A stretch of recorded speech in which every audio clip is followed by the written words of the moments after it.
Hello everyone. तो स्वागत है आप सबका। तो जैसे कि हम देख सकते हैं निफ्टी के चार्ट को। तो यहाँ पे मार्केट ने थोड़ा गैप गैप ओपनिंग दिया एंड देन यहाँ से एक मेजर रेड कैंडल फॉर्म किया।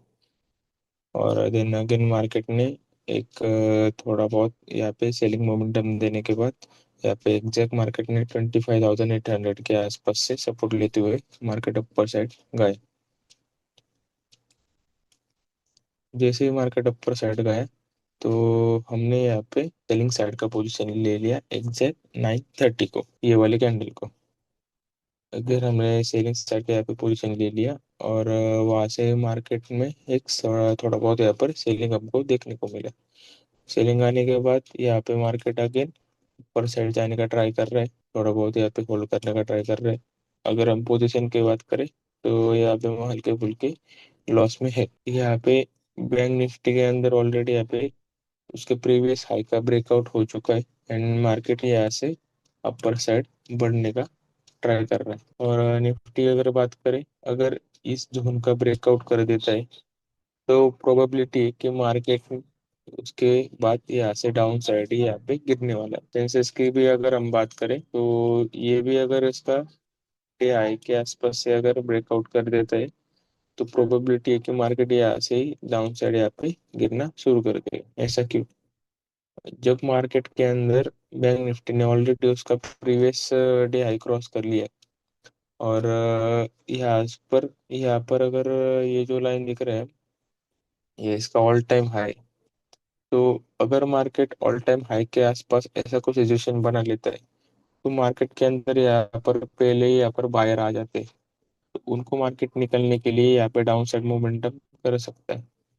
दूसरी बात, अगर बाई चांस इसने ऑल टाइम हाई क्रॉस कर भी लिया तो निफ्टी और सेंसेक्स के जो ऑल टाइम हाई वो यहाँ से बहुत दूर है। निफ्टी की अगर हम बात करें तो ये ऑलमोस्ट 400 पॉइंट दूर है। तो मान के चलो आज के तारीख में अगर बैंक निफ्टी उसका ऑल टाइम हाई क्रॉस कर लेता है तो निफ्टी हाथ में कर नहीं पाएगा और निफ्टी के अंदर यहाँ पे बहुत सारा बाइंग आने वाला है ऑल टाइम हाई क्रॉस हो इसके एक्सपेक्टेशन में। और सेंसेक्स की अगर बात करें तो यहाँ इसका भी ऑल टाइम हाई जो है ये आज से 1,500 पॉइंट दूर है। तो ये भी मतलब ना के बराबर ही आज के दिन में ऑल टाइम हाई क्रॉस कर सकता है। तो इसके अंदर भी यहाँ पर बायर आने वाले और उनको हम टारगेट करते हुए यहाँ पे सेलिंग साइड का मोमेंटम कैप्चर कर सकते हैं। अभी एग्जैक्ट हमारे प्रिडिक्शन के अकॉर्डिंग मार्केट चलेगा, मतलब प्रॉफिट होगा लॉस होगा ये कह नहीं सकते। हमें तो क्या बस अपने रूल के अकॉर्डिंग और यहाँ पर प्रॉफिट लिमिट के अकॉर्डिंग ट्रेड में बने रहना है। तो यहाँ पर हम देख सकते हैं कि सेंसेक्स के अंदर यहाँ पे ऑलमोस्ट उसके जो डे हाई उसका यहाँ पर ब्रेकआउट हम बोल सकते हैं कि मार्केट ने एक स्पाइक के साथ दे दी है।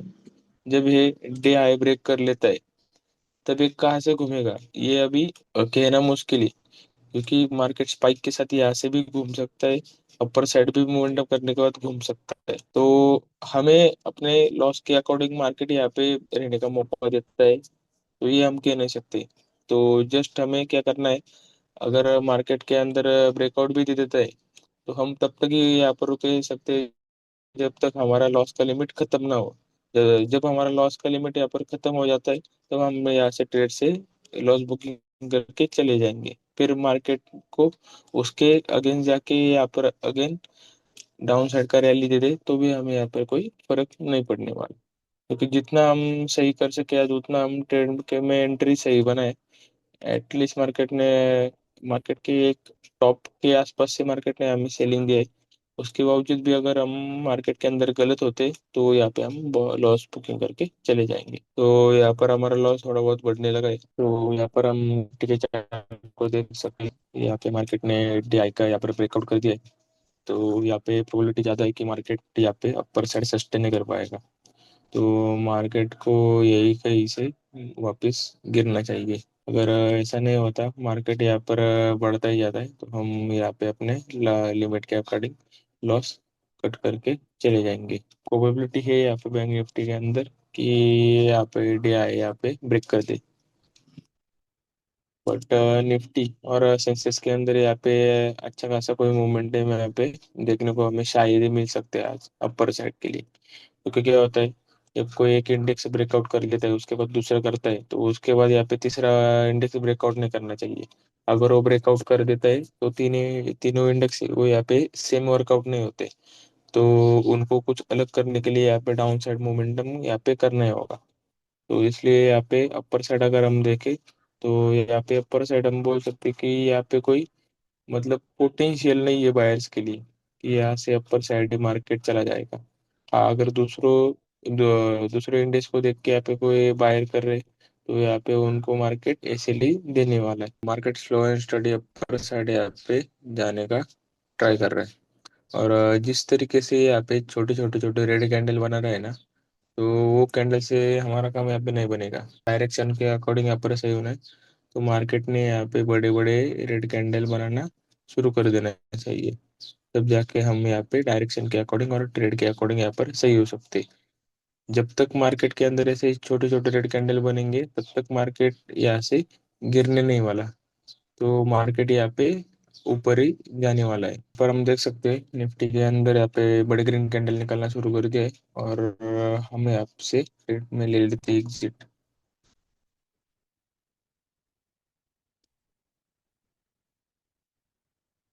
हमने यहाँ पे पुट साइड का ट्रेड क्यों लिया था, कल का अगर हम चार्ट देखें तो यहाँ पे मार्केट के अंदर बाइंग ही मार्केट हुआ था।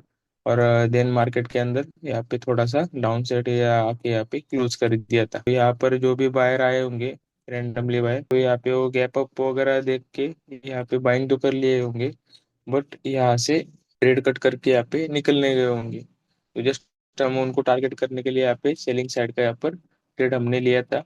शुरू में हम यहाँ पे कुछ प्रॉफिट में भी आ गए थे, यहाँ से एंट्री बनाया था और इस मोमेंटम के अंदर शार्प सेलिंग हुआ तो इसमें हम प्रॉफिट में भी आ गए थे। लगभग हम टारगेट से यहाँ पे कुछ पॉइंट्स यहाँ पे दूर थे, बट वहां से मार्केट यहाँ पे घूम गए। हमारे हाथ में अगर होता है तो बस लॉस का लिमिट होता है, तो जस्ट हम वही कंट्रोल करके यहाँ से हम निकल गए।